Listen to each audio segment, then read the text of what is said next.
khatamin nabiyyin wa ala alihi wa sahbihi ajma'in wa la hawla wa la quwwata illa billahil aliyyil azim. Alhamdulillah, di malam hari ini kita bisa salat Isya berjamaah dan nanti dilanjutkan salat tarawih dan salat witir. Mudah-mudahan amal ibadah kita diterima oleh Allah Subhanahu wa taala. Salah satu keistimewaan daripada umat Nabi Muhammad sallallahu alaihi wasallam adalah dilipat gandakannya pahala.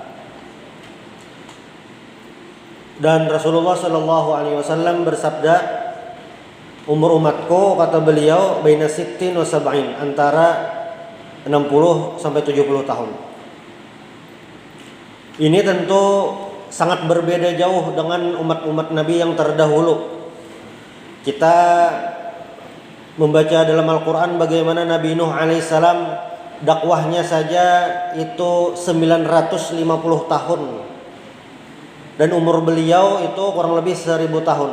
Nabi Adam sama sekitar 1000 tahun. Tentu kalau dari segi umur, umat Rasulullah SAW sangat berbeda jauh dengan umat-umat terdahulu. Dalam melakukan kebaikan, amal ibadah kepada Allah Subhanahu Wa Taala pun tentu durasi waktunya lebih pendek. Tetapi Allah Subhanahu Wa Taala memberikan keistimewaan kepada umat Rasulullah SAW dengan dilipat gandakan pahala.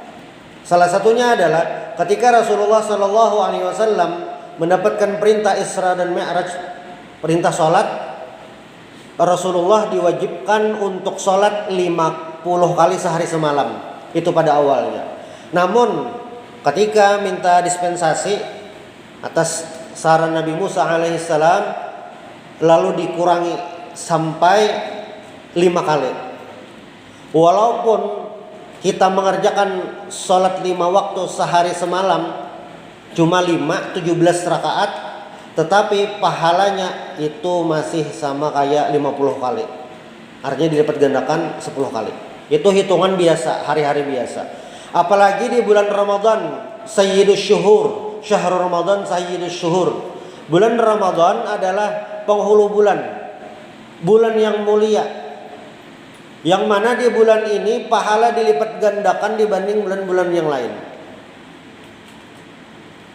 Hitungan biasa, hari-hari biasa kita, itu pahala sudah dilipat gandakan dibanding umat-umat terdahulu. Di bulan Ramadan itu lebih dilipat gandakan lagi. Makanya di bulan Ramadan, Syahrul Ramadan, itu adalah bulan di mana kita harus memanfaatkan dengan sebaik-baiknya, semaksimal mungkin untuk beribadah kepada Allah Subhanahu wa taala.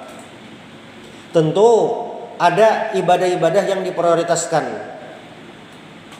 Dalam Al-Quran disebutkan Syahrul Ramadan alladzi unzila fil Qur'an hudan lin-nasi wa bayyinatin minal huda wal furqan.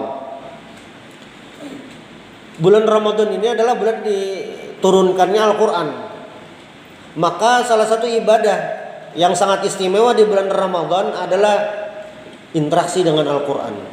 Membaca Al-Quran, mengartikan Al-Quran, mempelajari Al-Quran, menghafal Al-Quran, mengamalkan Al-Quran. Segala hal yang berhubungan dengan interaksi Al-Quran itu merupakan bagian dari ibadah yang luar biasa ketika dikerjakan di bulan Ramadan. Lalu di bulan Ramadan ini juga kita diperintahkan untuk banyak-banyak berzikir kepada Allah Subhanahu wa taala. Banyak menyebut asma Allah Subhanahu wa taala dengan tasbih subhanallah, dengan tahmid alhamdulillah, takbir Allahu akbar, tahlil la ilaha illallah, salawat kepada Nabi, istighfar kepada Allah Subhanahu wa taala. Semua zikir itu kita ucapkan demi untuk beribadah kepada Allah Subhanahu wa taala. Dan juga di bulan Ramadan ini ada satu malam yang merupakan itu khairun min alfi syahr, lebih baik daripada 1000 bulan. Maka hadiah Allah Subhanahu wa taala kepada kita yaitu malam Lailatul Qadar merupakan malam yang patut kita syukuri dan kita manfaatkan semaksimal mungkin untuk beribadah kepada Allah Subhanahu wa taala. Sederhananya adalah di saat kita sholat tarawih witir setiap malam di bulan Ramadan, pasti salah satu malam itu adalah malam Lailatul Qadar. Mudah-mudahan di malam tersebut kita bisa beribadah kepada Allah Subhanahu wa taala. Hadirin jamaah Masjid At-Taqwa Marabahan rahimakumullah. Jangan lupa juga bulan Ramadan ini adalah bulan di mana kita latihan mengendalikan hawa nafsu. Manusia itu berbeda dengan hewan. Manusia itu berbeda dengan malaikat. Ketika hewan memiliki nafsu saja, malaikat hanya memiliki akal saja, manusia memiliki nafsu dan akal. Tentu ketika manusia memiliki nafsu dan akal, manusia tidak bisa seperti hewan. Manusia tidak bisa seperti malaikat. Tetapi di bulan Ramadan ini adalah kesempatan bagi kita semua untuk bisa mengendalikan nafsu dan banyak mempergunakan akal agar bisa beribadah kepada Allah Subhanahu wa taala. Nah, dengan adanya akal dan nafsu ini, tentu ibadah kita tidak bisa sekuat malaikat. Ketika Allah Subhanahu wa taala memerintahkan malaikat untuk sujud misalnya, maka malaikat itu mampu dalam waktu yang bertahun-tahun sujud saja. Karena apa? Karena malaikat tidak memiliki nafsu. Sedangkan kita bagaimana? Kita tentu tidak mampu melakukan apa yang dilakukan malaikat.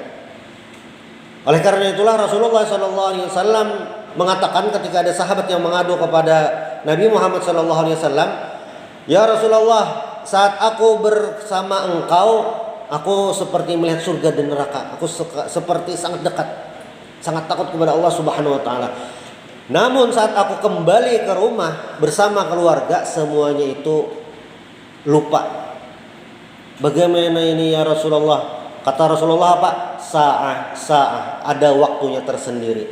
Nah, maka di bulan Ramadan ini ketika kita tahu ini adalah bulan yang harus banyak beribadah, namun di samping itu juga kita tentu ada memiliki keterbatasan dalam beribadah, maka kita harus bisa variasi dalam beribadah. Ketika kita sudah lelah membaca Al-Quran, maka isi ibadahnya dengan berzikir kepada Allah Subhanahu wa taala. Ketika kita sudah lelah berzikir kepada Allah Subhanahu wa taala, maka kita bisa ganti mendengarkan rekaman-rekaman ceramah.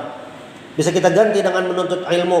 Bisa kita ganti dengan mendengarkan muratal Al-Quran, tartil Al-Quran. Semuanya itu merupakan bagian dari ibadah yang harus kita manfaatkan sebaik-baiknya di bulan Ramadan ini. Jangan sampai bulan Ramadan kita ini lewat begitu saja. Tak terasa kita berada di akhir bulan Ramadan, padahal belum banyak target yang bisa kita penuhi di bulan Ramadan ini. Mudah-mudahan di akhir Ramadan kita bisa menjadi termasuk hamba Allah Subhanahu wa taala yang disebutkan dalam Al-Qur'an, la'allakum tattaqun. Subhanallahi wa bihamdik, asyhadu an la ilaha illa anta, astaghfiruka wa atubu ilaik. Assalamualaikum warahmatullahi wabarakatuh.